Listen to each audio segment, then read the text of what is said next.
Mo kí ẹ̀yin olùgbọ́ mi ní orúkọ Jésù Kristi Olúwa.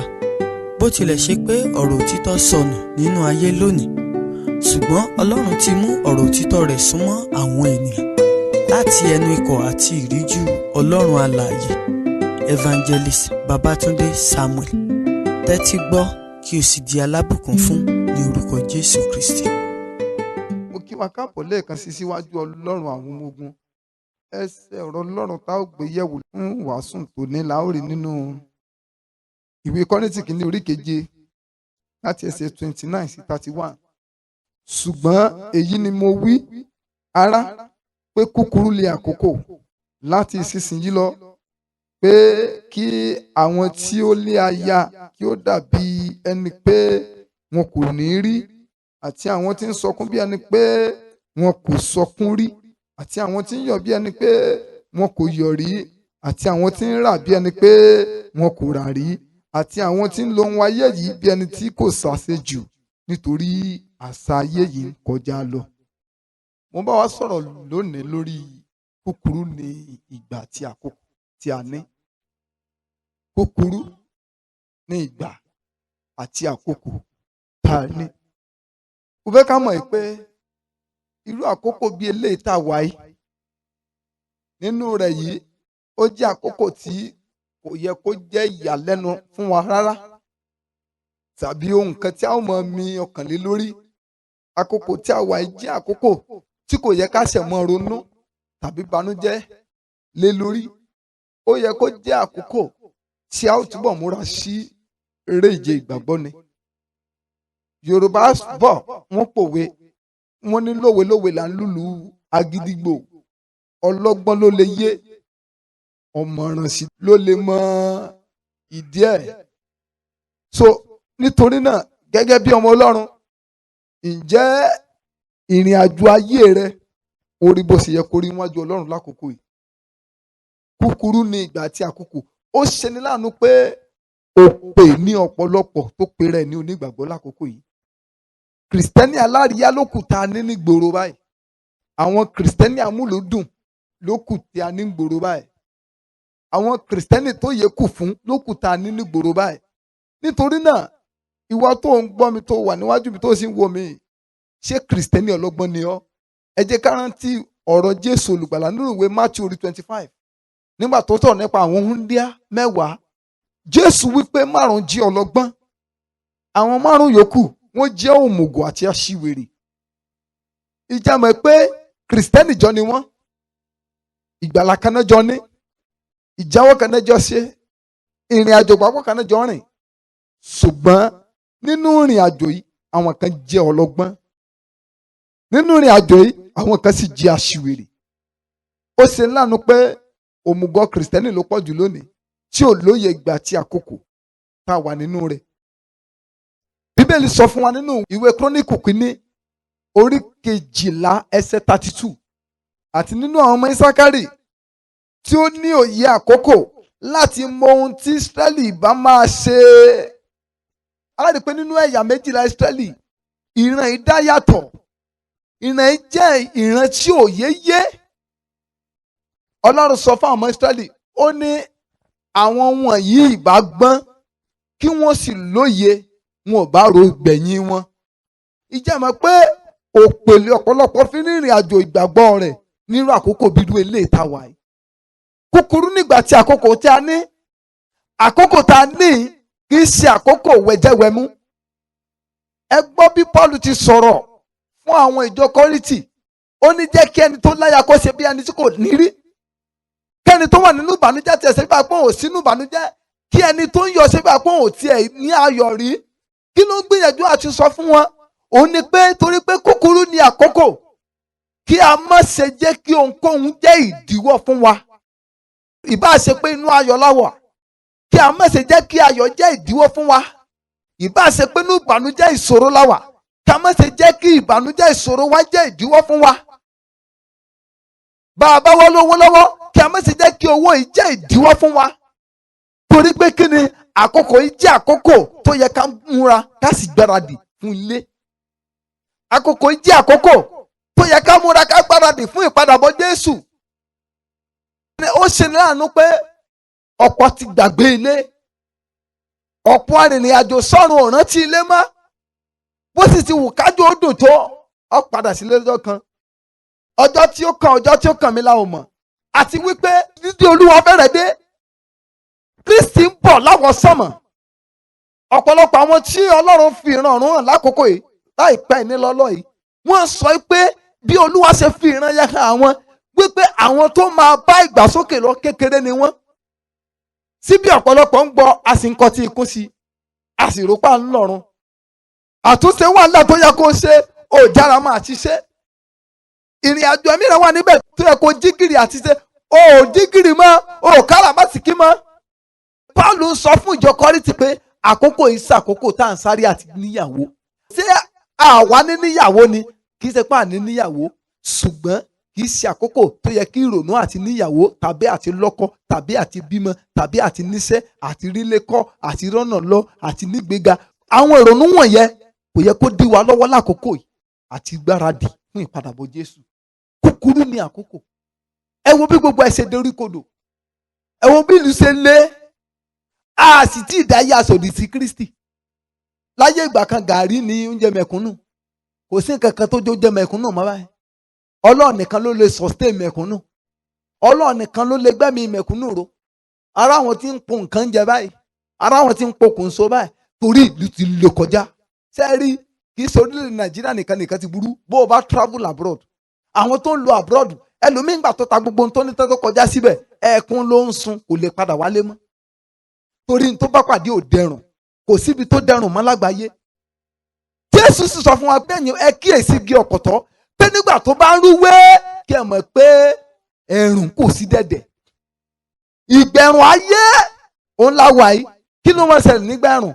Ẹ rí i pé àìsàn máa ń gbilẹ̀, àìsàn ibà onírúurú ẹ̀ torí pé àkókò ẹ̀rùn ní ìgbóná máa ń ṣẹlẹ̀.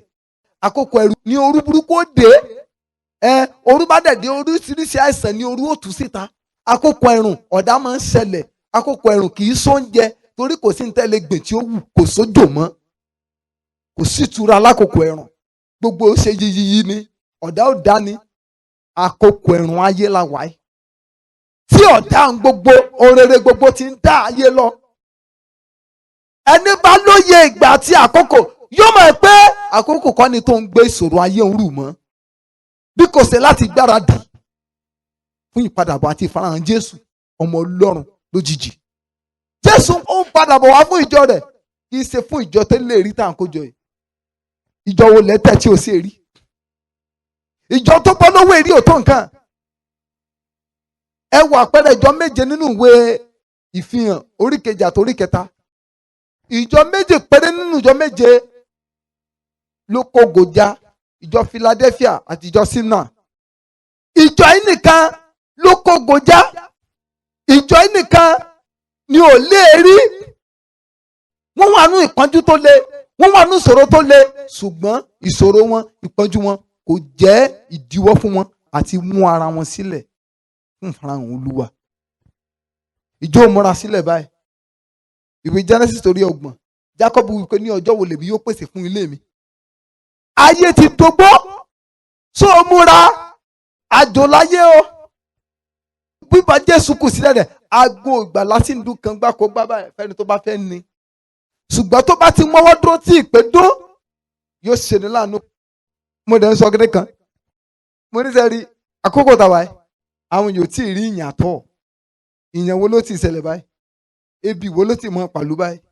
Wọn ò tí ì rí. Àwọn Kìrìsìtẹ́nì kan sì ní owó náà lé kiri. Sọ́ọ́rí mọ́ kówó jọ.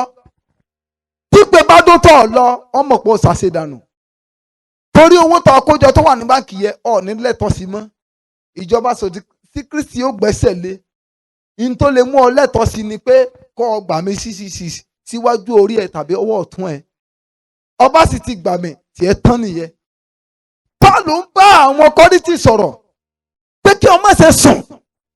Pọ́ọ̀lù ń bá wọn sọ̀rọ̀ kí wọ́n má ṣe sàṣùnára lórí ìrìn àjò ìgbàgbọ́ wọn tí wọn kò bá fẹ́ parí ayé wọn gẹ́gẹ́ bí àwọn Húndíá márùn tí kò gbọ́n.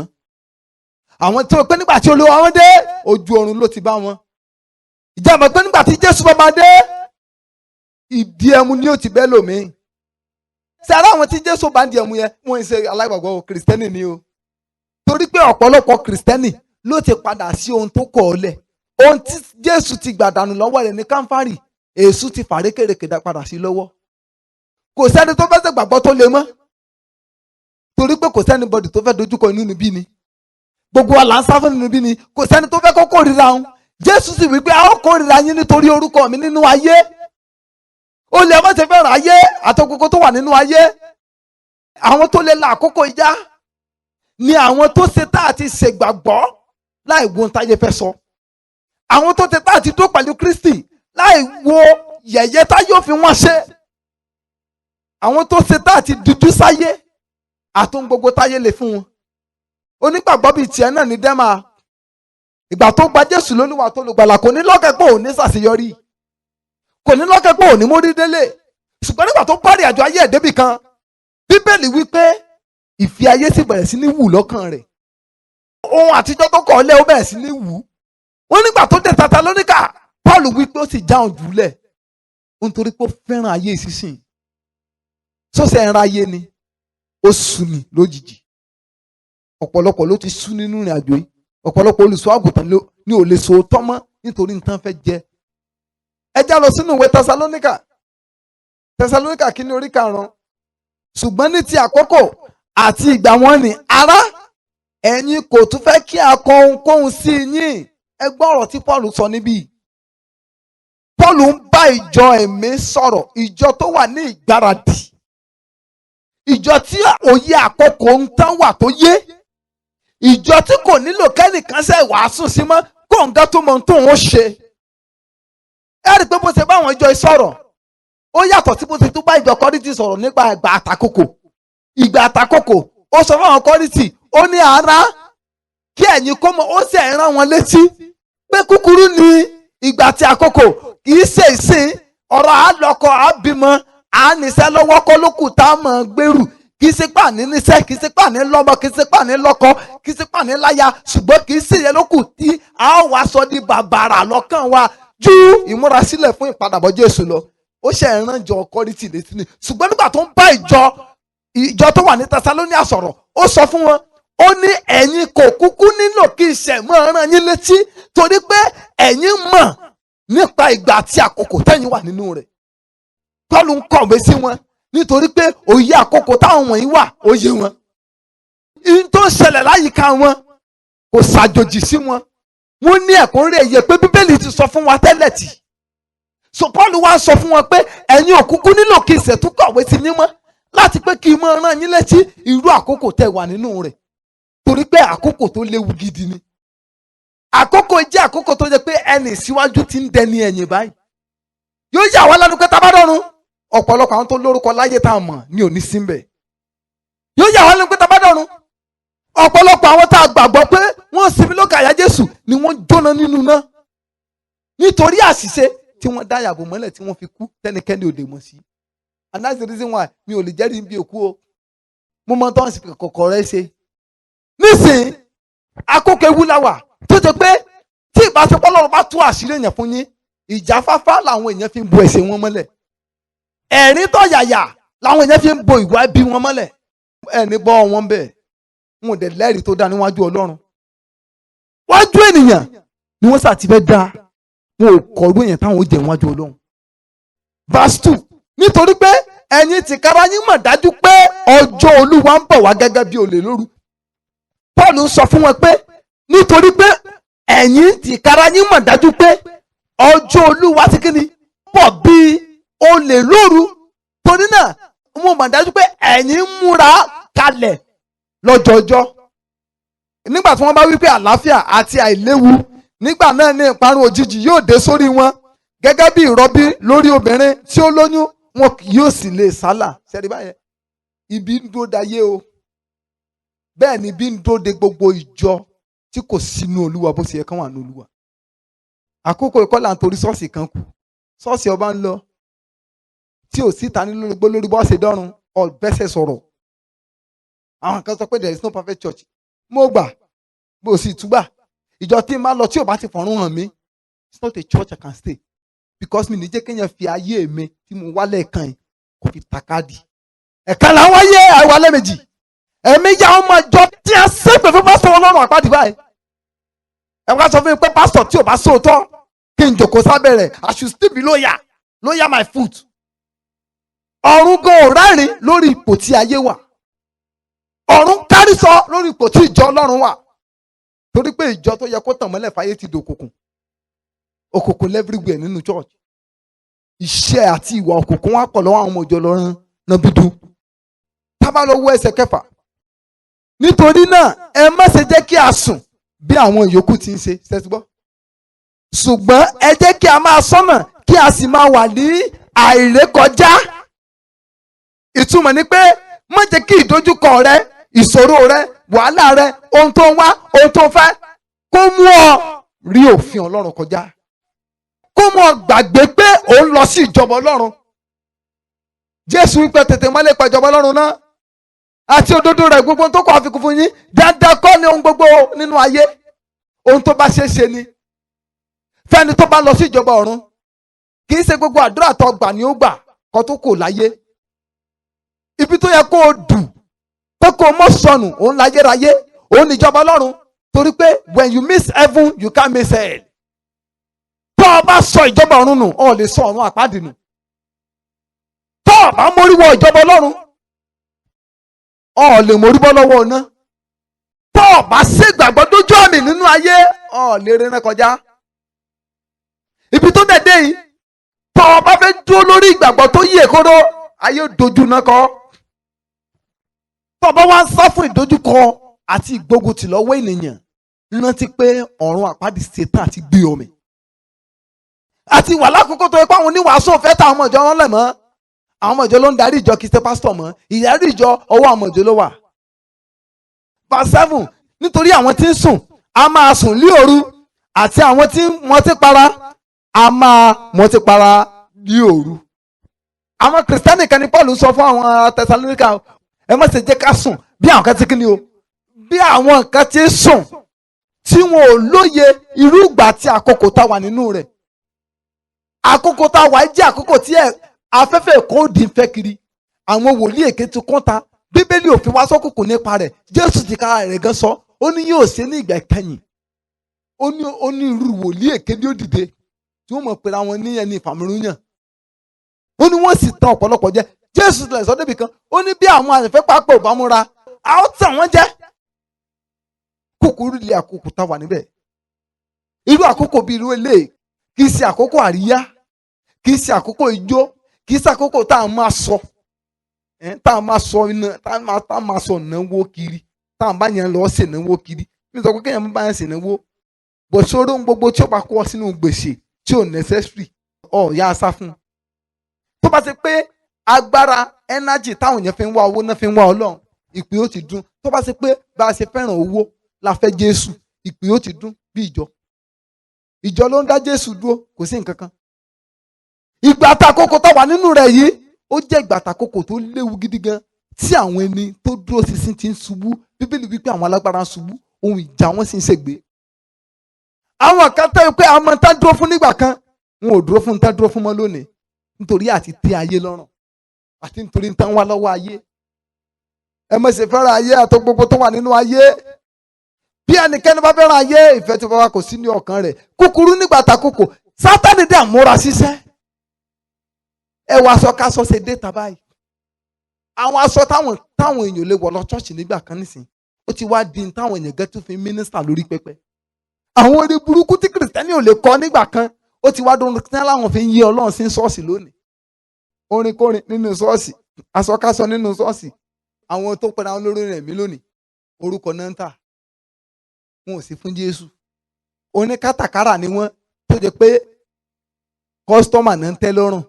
Ní business organization, wọ́n máa ń sọ ọ̀rọ̀ kan, wọ́n ní customer is always right. Bó lẹ́sẹ̀ mú $1 million máa fi pe olórin wá sínú church. Ó dẹ̀ lóun mọ Jésù, ó dẹ̀ ń tẹ́wọ́ gba $1 million lọ́wọ́ yín. Ó lóun fẹ́ kọrin, ó dín yẹlé yín. Ẹ gbọ́ ètè dìran ràn. Oríṣiríṣi àwọn wòlíì burúkú. Pásítọ̀ kan ló ní káwọn ọmọ ìjọ rẹ̀ máa bára wọn sùn. Life báyìí lórí pẹpẹ, pé torí pé ń wọ́ ọmọ. torí pé àwọn yẹn wọ́n mọ oníkan máa bá kí yẹn daṣọ bò wọ́n mọ́lẹ̀ kí yẹn mọ bára wọn sùn ráìtì níwájú gbogbo ìyẹn báyìí church. Sátánì ṣiṣẹ́ burúkú ṣùgbọ́n ìjọ tó yẹ kó gbàyàn là wọ́n sùn. Paul ní ẹ má ṣe jẹ́ káwọn ó sùn gẹ́gẹ́ bí àwọn nǹkan ti ń sùn. Gẹ́gẹ́ bí èṣù ti kún ọ̀pọ̀ àwọn kan ní oorun onígbàgbọ́ náà pera wọn ṣùgbọ́n ẹlẹ́gbẹ́ oorun náà wà torí tí òkùnkùn ni wọ́n. Torí pé Bíbélì sọ pé láwọn tí ń sùn ó ní wọ́n sùn ní òru. Torí pé ìgbà tó kùn bá kò lè nìyẹn sùn ẹni òkùnkùn ni wọ́n. Ìwé Ìfihàn orí 12 ẹsẹ̀ 12 abala bí ó ní ègbé ni fún ayé àti fún òkun nítorí èṣù sọ̀kalẹ̀ tọ̀ yín wá ní ìbínú ńlá nítorí pé ó mọ̀ pé ìgbà kúkúrú sáàlì òun ní. Sátánì mọ̀ pé ìgbà kúkúrú lòun ní ó dẹ̀ ń ṣiṣẹ́ fitafita ó ń ṣiṣẹ́ láì sinmi àti láì sàárẹ̀. Ẹ wo ní onírúurú nǹkan tí Sátánì ti gbé wọnú ìjọ tó mọ̀ pé ìgbà díẹ̀ lòun ní. Kò sẹ́ni tó yẹ ìgbà àtàkókò tá a wà nínú ẹ̀ bá yé tí ò ní sọkún. Mo ń rò báyìí pé àwọn bàbá tó fi ìgbàgbọ́ gidi lélẹ̀ tí wọ́n ti dàgbà tí wọ́n ti súnmọ́ etí ìbòjú wọn báyìí tí wọ́n bá lọ kí ni ìrìn máa dé bá. Bíbélì sọ fún wa nínú ìwé Ẹ́sírà ó ní nígbà tí wọ́n sì fi ìpìlẹ̀ tẹ́ḿpìlì lélẹ̀ Bíbélì wípé àwọn ọ̀dọ́ ń yọ̀ ṣùgbọ́n àwọn àgbà ń sọkún. Àgbà sunkún torí pé ìpìlẹ̀ tá a fi lélẹ̀ ó lógo ju ìta ṣẹ̀ fi lélẹ̀ lọ ṣùgbọ́n àwọn ọ̀dọ́ ń yọ̀ torí pé wọn ò máa yàtọ̀. Jésù mìíràn ló kù tó lùgbòrò gbọ́ báyìí. Jésù tí ò gbà mọ́ra ayé tí ò gbà sọ wèrè tí ò gbà sọ ká sọ Jésù tí ò kọ sẹ́kísẹ́ tó wù kọ́ ọ máa ṣe àníkọ́ sàṣàndá mẹ́wàá ọba àjọmọ yahoo ọba àjàṣẹ́wó ọba àṣògùn owó sàṣàndá mẹ́wàá ọba àlù jìbìtì sàṣàndá mẹ́wàá Jésù tí ò kọ sẹ́kísẹ́ tí ò wù kọ́ ọ máa ṣe Jésù tí ò sọ pé kọ́ ọ má foyún ṣe ìgbéyàwó òun ló kù táwọn èèyàn wàásù rẹ̀ kiri lónìí. Paul sọ fún ìjọ Galatia ó ní ẹ̀yin òpònú ọlá Gálátíà ó ní ta ló tàn yín jẹ kó nínú ìgbàgbọ́ òtítọ́ tẹ̀yìn gbà. Bíbélì sọ fún wa pé yóò sì ṣe ní ìgbà kẹyìn tí wọ́n ti kiri orí 4 ó ní nítorí pé ọ̀pọ̀lọpọ̀ yóò yà kó nínú ìgbàgbọ́ wọ́n á sì máa fiyèsí ìtànsán àti ẹ̀kọ́ àwọn ẹ̀mí èṣù. Jésù tí ẹ̀ ń bá yàn wí aago tó bá wọ̀ ló lè wọ ṣọ́ọ̀ṣì ní tó bá wọ̀ ló lè sí nínú ṣọ́ọ̀ṣì ọlẹ́ kìyàn mọ́lẹ̀ kọ́ fún lóyún kò sẹ́ni tí ó bọ́ ọ wí. Jésù tí ò gbárùn kírun lọ́wọ́ ẹ kò gbẹ̀sọ́ ayé lára ẹ olókùn tán wà sùn báyìí Jésù náà ti sọ̀rọ̀ nípa rẹ̀. Jésù olùgbàlà wa ti sọ̀rọ̀ ó ní ní ìgbà ìkẹyìn ó láwọn Jésù mi ò dìde. Ẹ jẹ́ ká múra sílẹ̀ torí pé kúkúrú ni àkókò tí a ní ìgbà àtàkókò tá a wà nínú rẹ̀ yìí nígbà tá a rò kàn ní Jésù olùgbàlà wa lè dé. Tó bá dé ipò wo ni ó bá ọ ipò wo ni ó bá mi kí ni ó bá tó ń ṣe. Àwọn èèyàn kẹsàn-án lọ ṣọ́ọ̀ṣì láàrin ṣọ́ọ̀ṣì tí wọ́n lọ ẹ̀rí láyé wọn àwọn mi ò jáde ní ṣọ́ọ̀ṣì báyìí òpin níbo làwọn eléyìí ti ń bọ̀. Aṣọ tí wọ́n wọ̀ lọ lé ijó tí wọ́n wọ̀ lọ pátí irun burúkú tí wọ́n ń gbé lọ pátí náà ń gbé wọ ṣọ́ọ̀ṣì báyìí. Àwọn pásítọ̀ tí wọ́n tó jẹ́ pásítọ̀ Jésù míì àwọn ọmọ ìfún wọn lọ́kàn balẹ̀. Ọlọ́run ò sì change òdiwọ̀n. Ìwé Hébérù orí 13 ẹsẹ̀ 8 ó ní Jésù Kristi ọ̀kan lánàá ọ̀kan lónìí ọ̀kan títí láéláé. Málákì orí 2 ẹsẹ̀ 16 ó ní èmi Ọlọ́run mi ò sì yí padà. Ọlọ́run ò change o ìjọba ọ̀run ò sì change. Òdiwọ̀n rẹ̀ tó ti wà láti ìkọ́sẹ̀ náà ló wà títí dìsìn Ọlọ́run ní torí pé báyé ṣe dà kó lóun torí anybody gbé standard òun wálẹ̀. Ìwọ lọ sa gbogbo ipá ìwọ lọ sa gbogbo ohun tó bá náà ọ rí pé nígbà tí áńgẹ́lì Olúwa mú Lọ́ọ̀tì àti aya rẹ̀ àti àwọn ọmọ rẹ̀ tó mú wọn jáde kúrò nínú ilẹ̀ Sódómù ẹ rí pé kété tíyàwó wẹ̀yìn tó parun Lọ́ọ̀tì ò torí ẹ̀ wẹ̀yìn. Lọ́dún ibi tó dé ẹni àjọ bẹ̀rẹ̀ kò túmọ̀ sí pájọ parí wọ́n fi ní àjọ ayé ẹ̀wí tẹlómìn. Ẹni tó fà wọnú Jésù mọ́jọ yà lẹ́nu pé tó bá múra tó dó lórí ṣẹ̀dá ó lè sòun tún lè sòun láti fọ́ padà sínú ayé. Torí gbà tí àkókò ewu tó lágbára la wà yìí. Torí náà kí ẹ sára má jẹ́ kí ohun tó ń là kọjá kó mú kí àkókò yìí kó gbá ọ lọ kó wájú Ọlọ́run. Má jẹ́ kí ìṣòro ayé ẹ ìdààmú ayé ẹ àìní ayé ẹ àdá ayé kò sí nǹkan tó bá nínú ayé tó wù kọ́ ọ̀dà alẹ́ náà ni. Bíbélì wípé wà nínú ayé a kì í ṣe ti ayé. Má jẹ́ kóhunkóhun nínú ayé kó mú ẹ̀mí rẹ sọnù. Kò sí ohunkóhun tó bá torí rẹ̀ sọ ẹ̀mí rẹ nù tó lè ra ẹ̀mí rẹ padà ní ìgbẹ̀yìn. Ìgbà tí àkókò tí Jésù dé kò sẹ́ni wọn tó mọ̀. Ní tó dé ká àkókò yẹn léwu nìyẹn. Ó lè ṣègbà tí ó ra ẹlòmíì. Ó lè ṣègbà tí ó ṣu ẹlòmíì àti tẹ̀lé Ọlọ́run. Nígbà náà lè pè yóò dùn. Gbogbo ìpamọ́ra rẹ̀, ìjìyà rẹ̀, ìfarajì rẹ̀ ọjọ́ pípẹ́, gbogbo rẹ̀ á sì já sófo. Kò ní rí bẹ́ẹ̀ fún ọ. Ẹ jáde lórí ẹsẹ̀ wa. Sọ fún Ọlọ́run. Olúwa, nígbà tí àkókò tí wọ́n wà yìí, tí Bíbélì sọ̀rọ̀ nípa rẹ̀ yìí, Olúwa má jẹ́ n báyé lọ. Ìgbà tí àkókò tá wà yìí, tí Jésù mi ti gbòde, tí Jésù mi ti pa gbogbo orí pẹpẹ ọ̀pọ̀lọpọ̀ ṣọ́ọ̀ṣì, tí à ń lè sòótọ́ mọ́. Ọlọ́run o, má jẹ́ báyé lọ. Fàánú pa ẹ̀mí mọ́. Ẹ gbàdúrà. Mo nígbàgbọ́ pé ẹ ti di alábùkún fún nípasẹ̀ ọ̀rọ̀ Ọlọ́run tí ẹ gbọ́ tán yìí. Fún àdúrà tàbí ìmọ̀ràn, ẹ lè pè sórí aago yìí 08065935539. Ẹ máa gbé nínú oore-ọ̀fẹ́ Kristi. Láti gbọ́ onírúurú ìwàásù ọ̀rọ̀ Ọlọ́run mìíràn tí ń ṣe oúnjẹ ẹ̀mí, o lè kàn sí wa lórí ẹ̀rọ ayélujára yìí tí ń ṣe YouTube channel wa Evangelist Babatunde Samuel. Bákan náà lórí Audiomack Evangelist Babatunde Samuel. Ẹ ṣé púpọ̀.